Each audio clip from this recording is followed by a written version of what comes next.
Today, breaking news out of Las Vegas, where 10-year-old Gage, popular YouTuber from Gage TV, has stunned the world by solving the Pyraminx Rubik's Cube.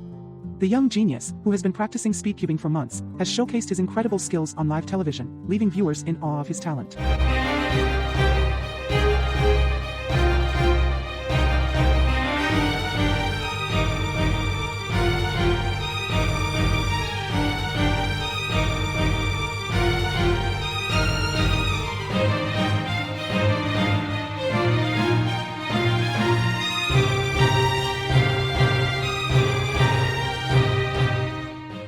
Thousands of people are flocking to his YouTube channel to subscribe.